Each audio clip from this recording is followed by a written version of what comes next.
All right, we are recording. We are live on Facebook. We are here on Zoom. Patty is multitasking because hello and welcome to the Georgie and Patty show. And I'm Georgie, and I'm not here because I'm recovering from surgery. So I left the show in my capable partner's hands. And hi, I'm Patty. Georgie can't make it today, and she's fine. Minor and elective, all good, but she's not here today, so it's just you and me. I am going to start our slide deck.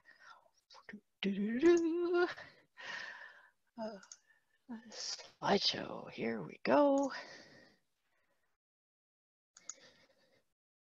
My voice needs work. Apparently I don't sound that much like Georgie.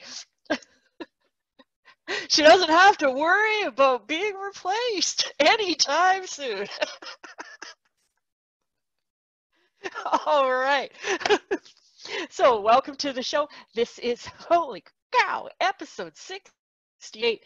This is our Friday. Our Friday show is the weekly review. If you're here with us live, love to hear what you've learned, what you've been reflecting on this week. This is our weekly chance to take a look at what's happened and what we can learn from it. It's part of our constant, ongoing, evolving and developing and becoming better business people, and also in some cases better human beings. So today I'm going to share a few things that I've learned, been reflecting on this week. Our quote of the day comes from Jim Rohn. Practice is just as valuable as a sale. The sale will make you a living. The skill will make you a fortune. This applies to more than just sales. This applies to a lot of things, that the practice itself is valuable. It's what helps us move from where we are now to where we want to go. And it's a requirement. There is no super magic shortcut from A to B. We need to learn, we need to grow, we need to practice. And this is so true in sales. And this has been the theme of my week, has been around this idea of sales conversations, practicing sales conversations, getting better at sales conversations. And that's what I'm going to share with you this morning, is some sales reflections. This happens so frequently with our clients, is they get into this place where they love sales conversations now. Like, when you hear something often enough, it becomes a pattern. So I sat down with my journal and I'm like, okay, what is it? What is it that's causing this shift? What exactly is happening? And I made a little drawing, some notes, and I thought I would share my amazing artwork with you this morning. Just I have it in my head. It's like, oh, I should send these to a graphic designer and have them make these drawings into something fancy. And then I'm like, well, maybe I could just share a picture of my journal and the actual drawing that I made. See, like, look at this. Like, isn't that amazing? The photo isn't all that good. The writing is actually not that fuzzy. But my reflection is a bit like this. It's like, okay, when I think about my clients, what is it that they love, right? Like, what do our clients love? And they love coaching. They love consulting. They love teaching. They love helping people. They love building relationships. They love people. Those things are true coming in, that these are their happy spots. And I understand this. This is me too. I love all of those things. And what do they hate? What is this kind of smell that's all over this idea of sales conversations, sales and marketing? And it's about convincing and converting and lying and hyping and pushing, bothering. interrupting. The number of times we hear people say, oh, I don't want to bother people. I don't want to interrupt people. I don't want to do the self-promotion, right? So it's all of this kind of stuff that people don't like. And when they say that they don't like sales, it's these things that they don't like. And what we're doing with our clients is we're kind of getting rid of all the stuff that they don't like, and instead drawing on the stuff that they do like. So what we've done is we've turned sales conversations into coaching and consulting. And our next mission is to turn the marketing side, the promotion, the direct outreach, the same way, like just to like do this little magic wand thing. So when we look at this never heard of you to paid client kind of a process, people come in really happy with step 2, where you're educating, building know, like, and trust, being helpful, being generous, building relationships, being a great person, sharing skills, sharing knowledge, all of that stuff. Our clients love doing that. We love doing that. That's kind of comfort zone coming in, right? Sales conversation, we don't like that hypey-lie, pushy, try to get people to do stuff they don't want to do thing.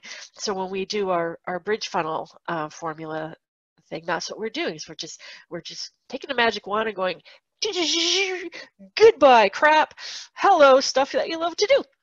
And so then the next piece is, okay, how do we take this idea of content marketing, putting information out there, getting in front of people, making those initial contacts with people, and how do we turn the magic wand on that so that everything that you do in your sales and marketing is about drawing on your skills and the stuff that you love to do? Because if you can fall in love with sales and marketing, this business thing is going to be a piece of cake. So that was my first observation. It's like, okay, what's our goal? And it's kind of like, okay, what's our goal? What's our mission? What are we doing here? Let's make this happen. Like this is the this is the challenge. How do we turn these things that people don't like into things that people really do like, in a way that's effective and works? That's the other piece of it, is that it needs to work. So with that in mind, it's kind of the overarching kind of vision of what I've been thinking about this week. I have an opportunity with one of my clients to sit in on a sales conversation as in the prospective client's chair of evaluating a consultant that they are thinking about hiring. And it was really, really fascinating to be in this place of being in the buyer's shoes, getting the buyer's perspective as to what is this like. And for me, of course, it's like, okay, how are they handling their sales conversation? What is this going to look like? And it was fascinating. I thought I would share my observations with you, because I think there's a lot that we can learn from this. So we get into the conversation, little bit of rapport building at the beginning, some questions about what we're looking for, all of that kind of standard stuff. And this is something that we teach our clients to do as well, is just when you get all that information, is to feed it back to people and say, hey, here's what I heard. Do I understand you correctly? And this is what happened right here. It's like, it sounds like what you're looking for is fill in the blank exactly, and nailed it, exactly what we had asked for. And then this is the most brilliant thing ever. I love this. I don't do that. What a fantastic response. Unexpected, like totally unexpected, and quick. Like she moved on from this. I don't do that. And it's like, okay, what at that point in the sales conversation, right in the very beginning, she says, I don't do that. I don't do what you're looking for. It's like, cool.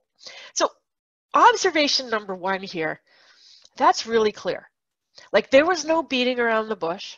There was no kind of blurring it. You know what I mean? It was just super clear. I don't do that. Like, there was zero doubt.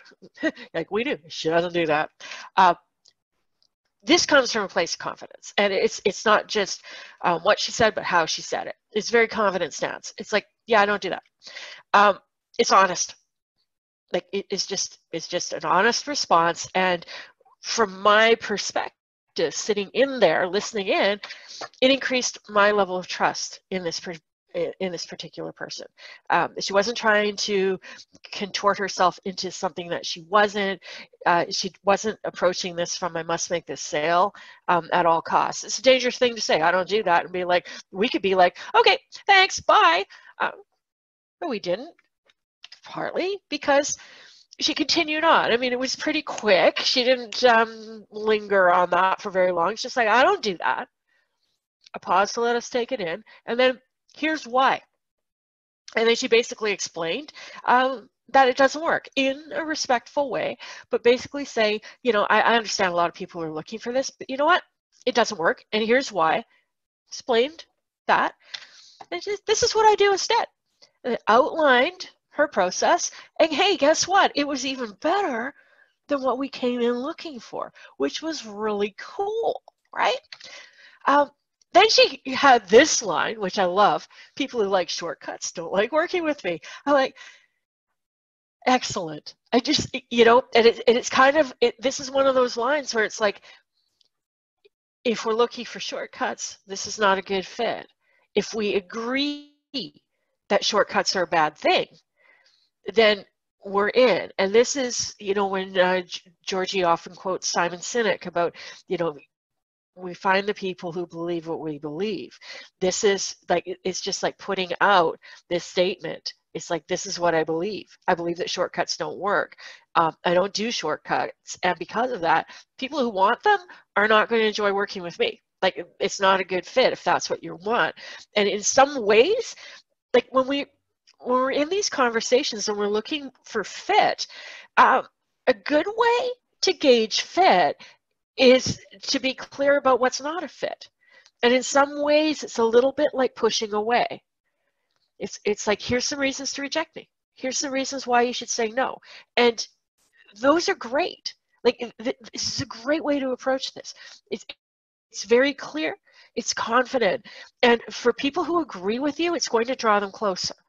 It feels like it's like the repulsion side of the magnet that kind of pushes away what doesn't fit, but it makes the attraction side stronger. So I just like, that's great. Observations here, in addition to more of the same: clarity, honesty, building trust, all there, right? Educational.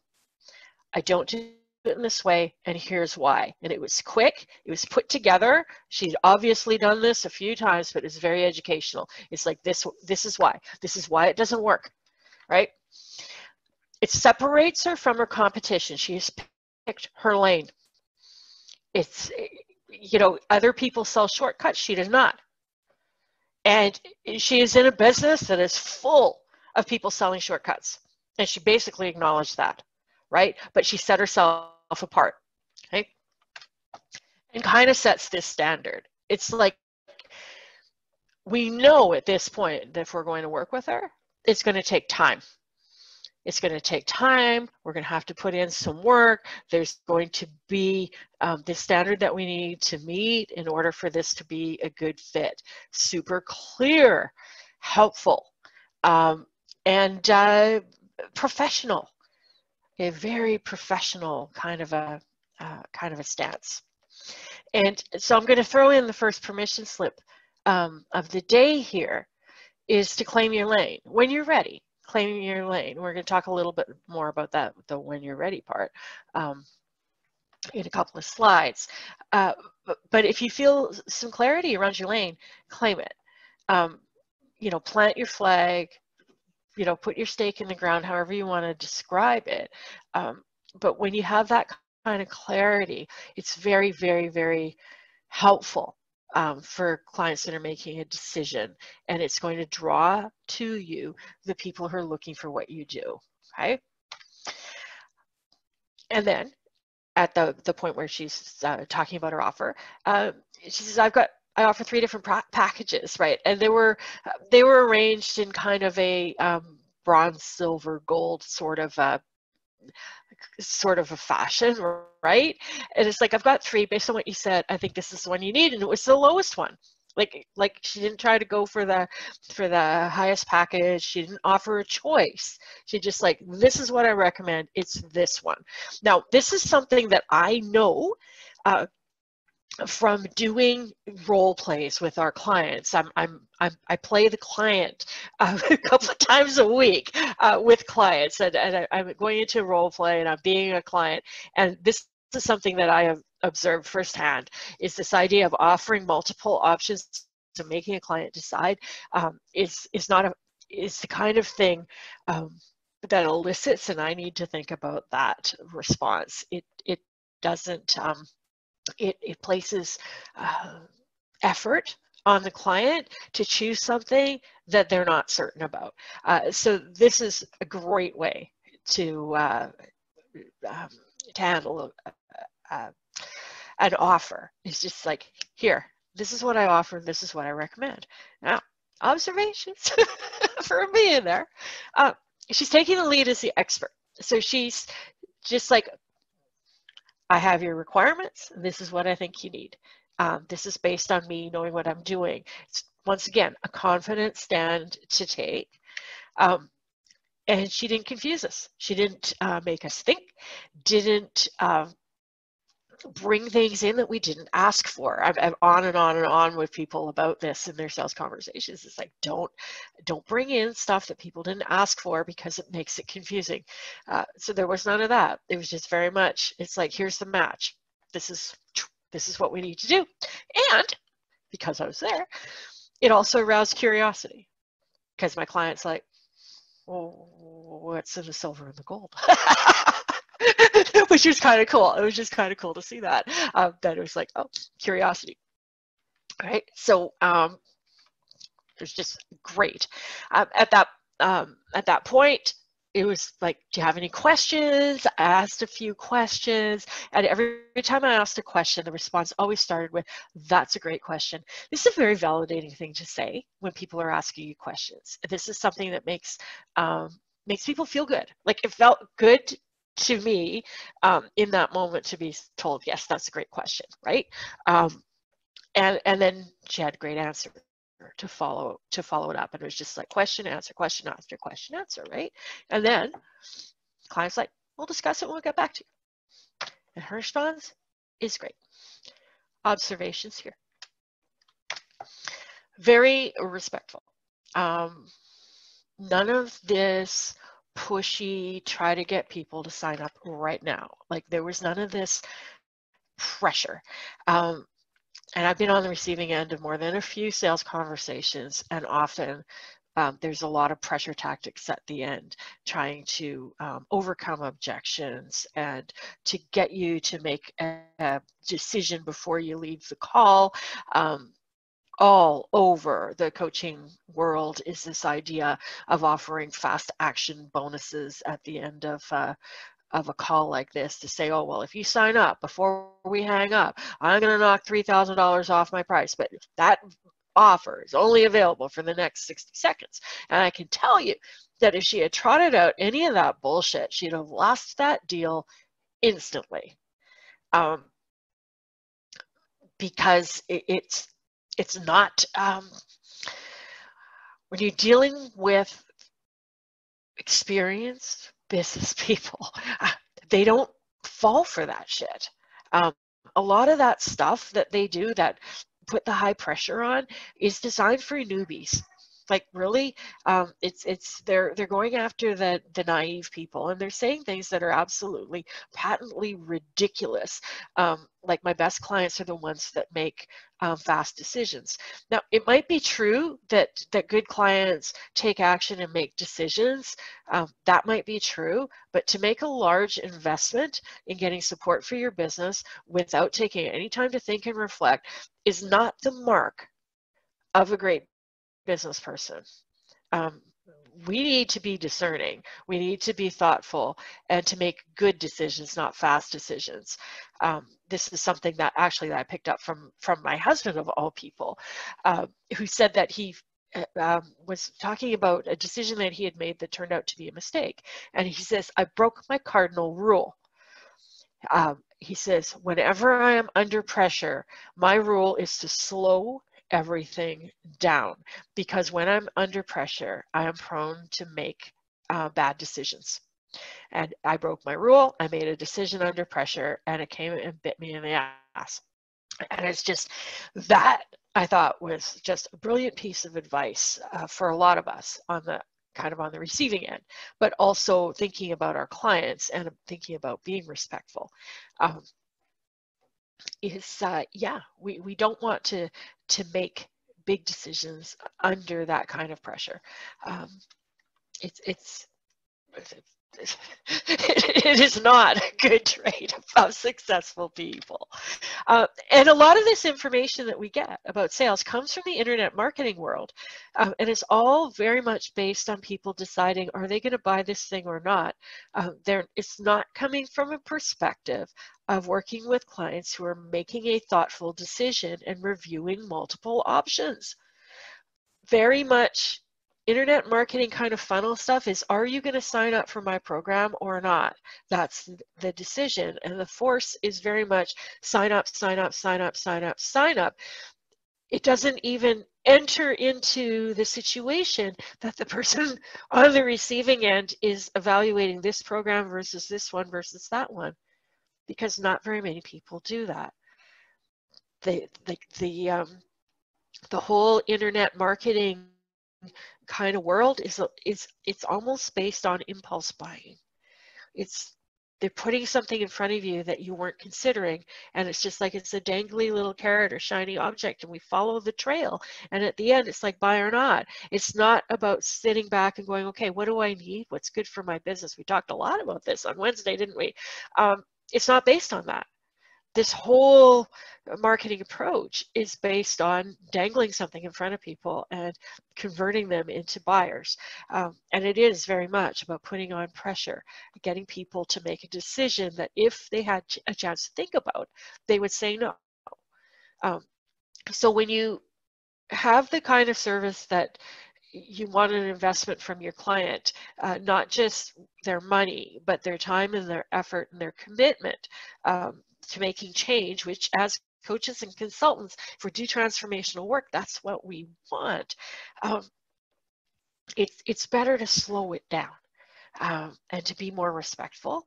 And especially if you're dealing with more experienced people, people who are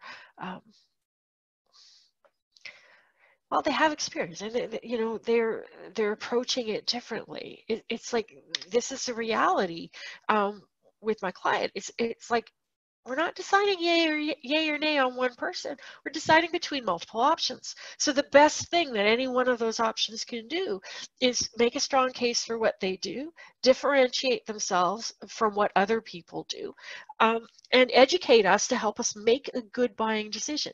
That's the best that they can do. Right? So if you're dealing with experienced people, just know that you might not be the only person that they're considering. And just to think, how do you make it easier for them to decide whether you're the right fit or not? Okay? So that's something to keep in mind. What did I want to say here? Yes. Like, why is this slide here? What was I going to say? Oh, yes, this is how she got the appointment. This is the other part of this. Now, keep in mind, we're talking about somebody that has a reputation. They've been in business for a long time. Okay, this is something that comes over time. But we talked about this, I can't remember when, but I know we talked about it.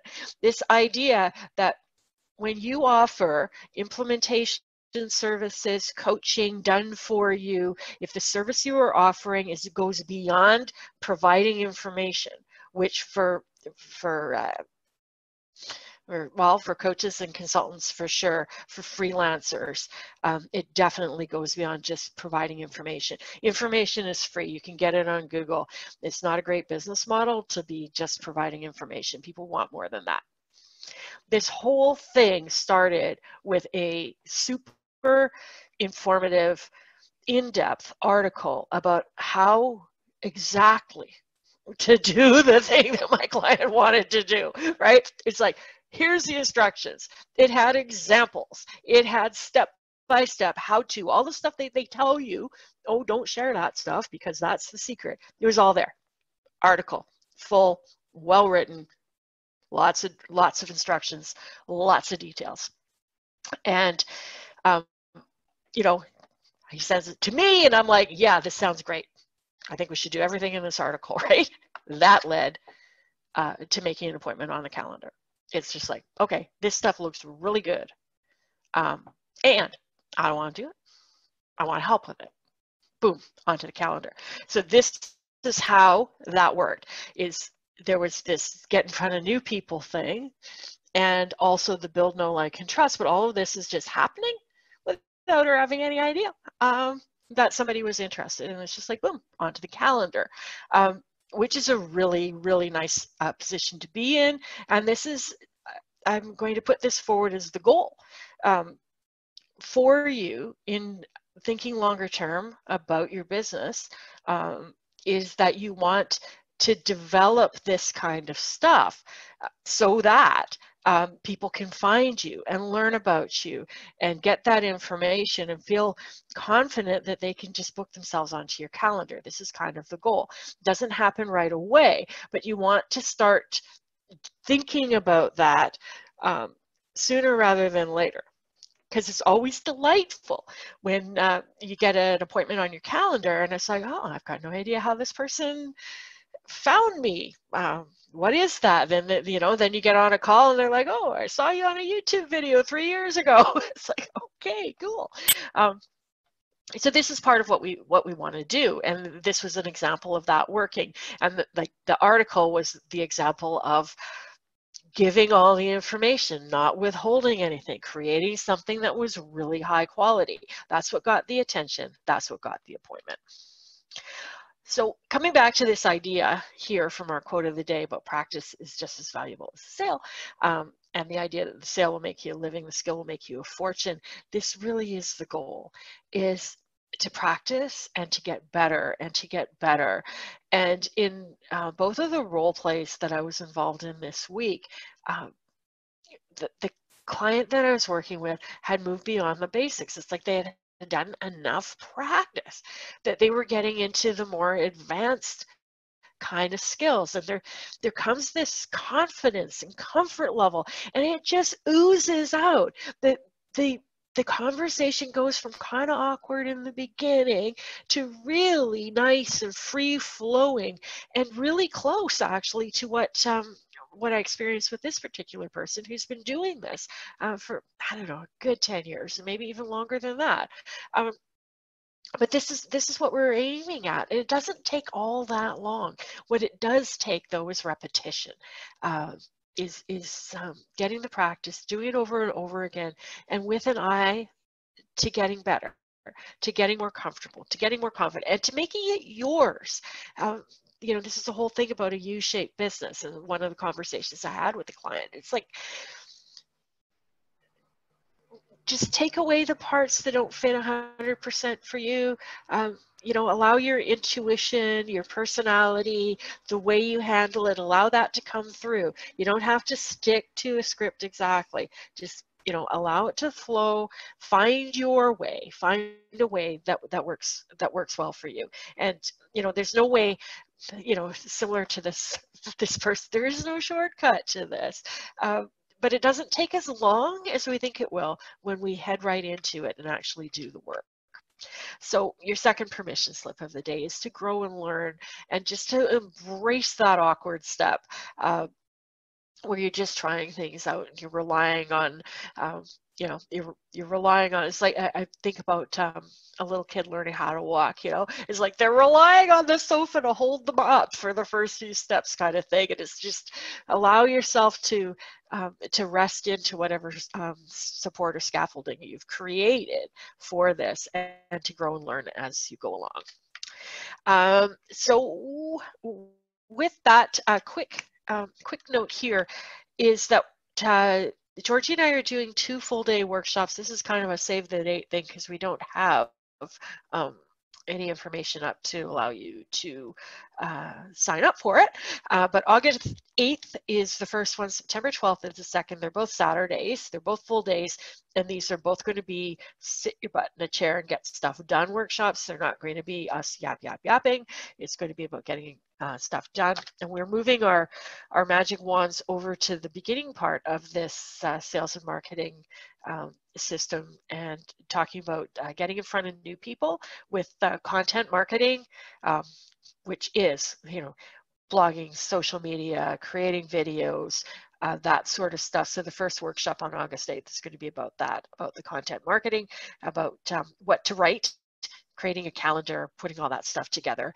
And then the one on September 12th is going to be more of a Georgie one, about reaching out to people, building new relationships, that sort of stuff. So we'll have more information about that up soon. Not too late to join the workshop that starts tomorrow. So if you want in, you can send us a note. We start tomorrow, and that's for the bridge funnel formula thing that we're doing. And if you're new to this this show, if you've never seen us before, we have a free download at the website about how to get coaching and consulting clients with the assessment, and a whole bunch of good stuff. So with that, do we have questions? Do we have comments? How was your week? What did you learn? I'm just going to hop on over to the chat now.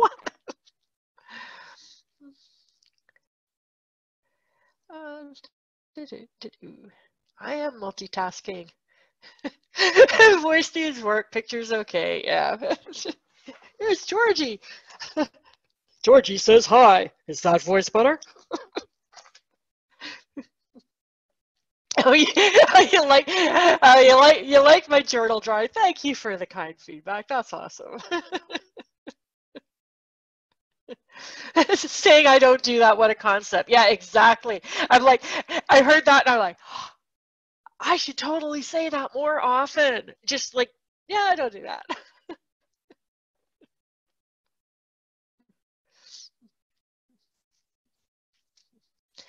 Lots of times people may not be clear on what they want, however, they're very clear on what they don't want. Yeah.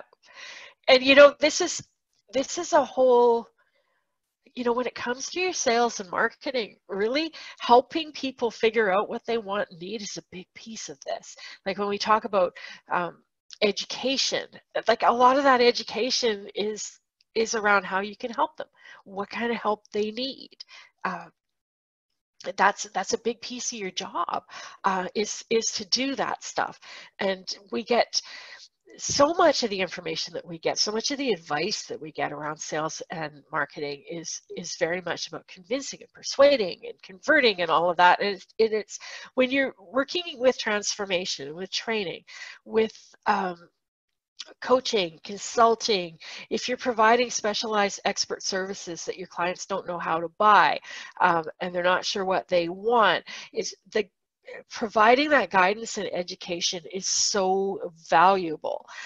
It's extremely valuable, and it makes these conversations more about education than anything else. And yeah, and it's kind of like when people complain, oh, the only thing people want to know is the price. And it's people ask about the price because it's the only question they can think of to ask, because they don't know what to ask. They don't, people don't want to look stupid, right? So they don't want to ask really basic questions often. So they ask, how much does it cost? How long does it take? Like those are the only questions that they can think of. So it's not, and I've talked to so many people who say, oh, the only thing people want to ask is the price. They're just price shopping. They want the lowest price. And I'm like, that might not be true. It might just be that that's the only thing they know how to ask. So having that kind of, having a structured process where you're asking people questions about what they're looking for and providing some education is exactly what's called for in that situation.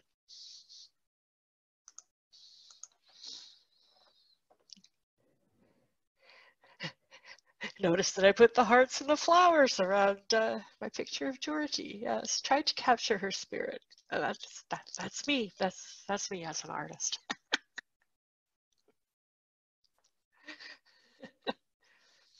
All right, we got learnings. We've got learnings. Doing multiple individual sales calls made my organizational discovery call so much better. Patty even said I did it really well. Oh, that's awesome. And you did. And you did. That's the thing. Like, you know, that's the thing about growth and practice, right? And that's also what what Georgie and I are learning from working with our clients is that really the goal here is to get better and better. And there's like this beginner level. And then there comes a point where people leave the beginner level alone. It's a little like they drop the training wheels off the bike. And then what I find in some of those subsequent role plays is that I'm kind of throwing advanced things at people, and it's not intentional. It's just because I get caught up in the role play, and the person that I'm doing the role play with is more practiced and more experienced, and the conversation just goes in a more advanced direction. And a lot of times it's about learning how to think fast, learning how to um, when to stay on the script and when to veer away from the script. And it's like these are the kinds of skills that you only pick up through practice, and our goal with all of this stuff is to get better and better, and to finesse it, and to really get into a place where we're very comfortable. And what we see is when we have clients that do a lot of these, like they really go out of their way to do a lot, where they do practice conversations with people that they already are pretty certain are not going to buy, but they're doing it just for the practice and just for the learning, is that they grow really fast, and that all kinds of awesome things happen because they're simply putting themselves out there. Which brings to learning number 2 of sales conversation that didn't lead to a sale was incredibly valuable as leading to wonderful referrals. And this is the other piece of it. It's when you do these kind of assessments, when you have these deep conversations with people about what you do, how you help, and they're educational and they're helpful, it's people, you build up know, like, and trust. Like, that's what happens in that conversation. And when people think about referring people, they're like, to ask for a referral is a big deal, because you're asking somebody to really kind of put their own reputation on the line. And if they don't know you very well, they're unlikely to do it. But if they've spent an hour or 90 minutes with you and you've had a fantastic conversation, and they have a really clear sense of what you do and how helpful you are and how knowledgeable you are, they are far more likely to give you that referral. And really, if there's one big takeaway that we can advise for level 1 for people, is quality over quantity. Have some really good conversations with people versus trying to have as many conversations as possible. It's making those high quality connections. It's not about putting up an ad and getting it in front of thousands of people or building a great big email list. It's having one-on-one quality conversations and building your network out like a spider web from there.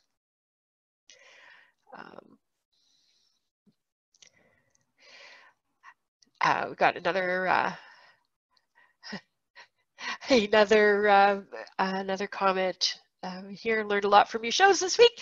Also learned I need more time to take learnings and integrate them into my potential business development. Need to work more on prioritizing. Oh, yes.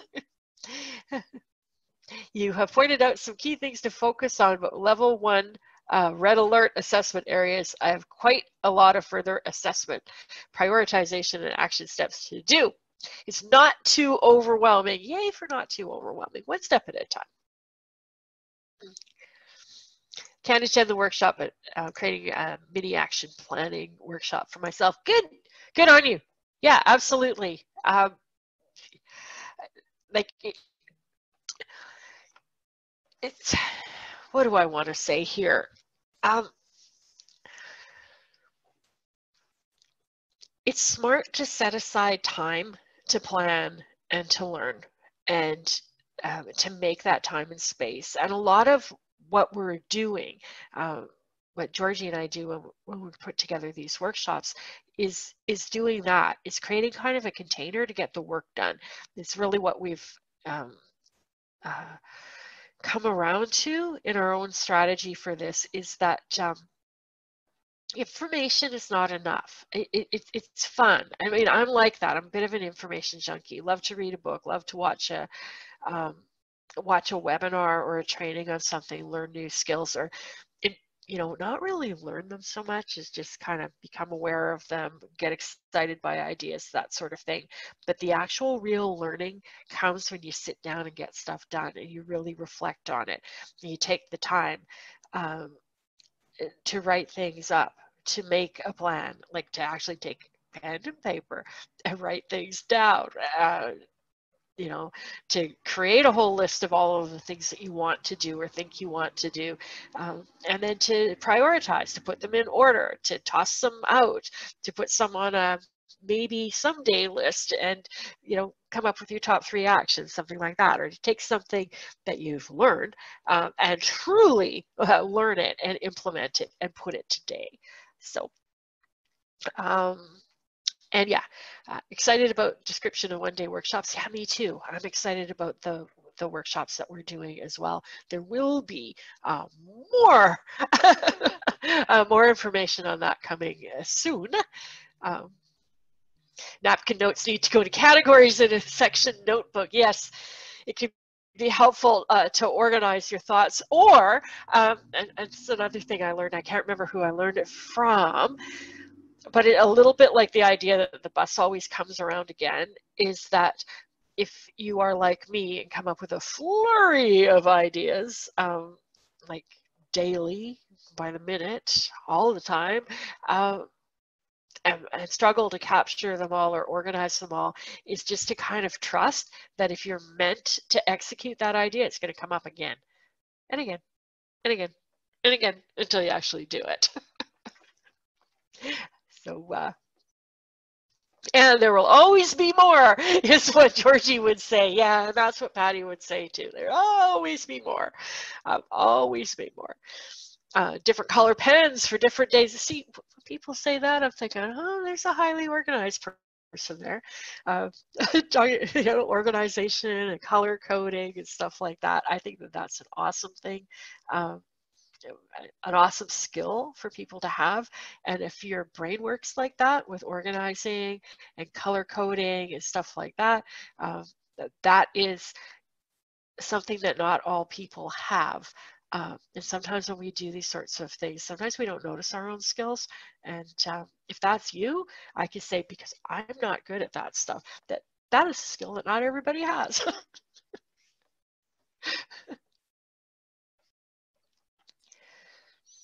Yeah, I've learned to trust that ideas will come back again and again and again. And timing is wonderful.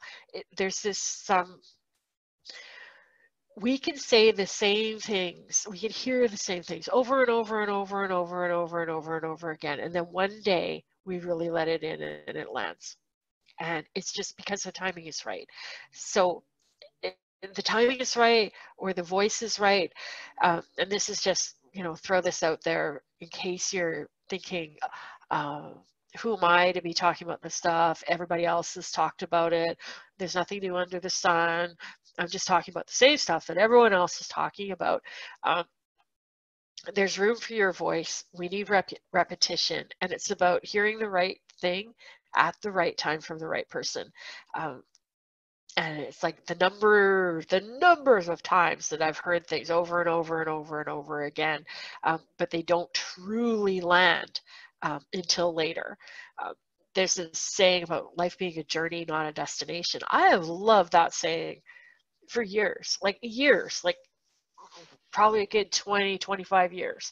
But it's only actually been in the last little while that I'm like, wow, I really get it.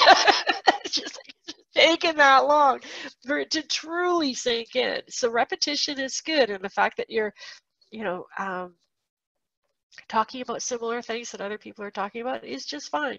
It's like there are people out there that need to hear it. They need to hear it from you, and the timing is so important. It's one of the reasons why I really, really dislike pressure and fast action bonuses and things like that. It's like timing has to be right for this kind of work that involves change. Timing has to be right. Clients have to be invested and ready to do the work. You know, if you're having to push people into that initial relationship, you can expect you're going to have to push and pull and drag them all the way through. And that's not fun for anybody, and it's not effective. So the key is to keep showing up, to keep being consistent, and to wait for the timing to mesh appropriately for both parties. That's really what you're looking for. If it's meant to be, like, it's going to happen in that time. And it's about planting seeds, planting seeds, planting seeds. It's like all of these conversations that you have, all of the connections that you make, you're planting seeds, and you never know when they're going to spring up. It's just how it works. Timing often doesn't get the credit it deserves, but it's a key to so many things. It totally is. Totally. Some things just won't go away. They'll keep knocking on your door or your head or your heart. Yeah, absolutely. If we're meant to learn this lesson, we will learn this lesson. It'll keep showing up. You'll keep getting louder. Often something isn't a question of if, just when. Yes, I think there's an inevitability about a lot of this. If Georgie was here, Georgie has more faith than I do. Georgie would be like, yes, it will happen. Everything is possible, and it's, you know, she often says it's inevitable. Success is inevitable. You do the work, you put the time in, you put the effort in. It is inevitable. You keep going.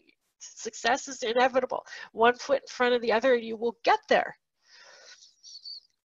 So that was from Georgie. That sounds just like Georgie. Yes.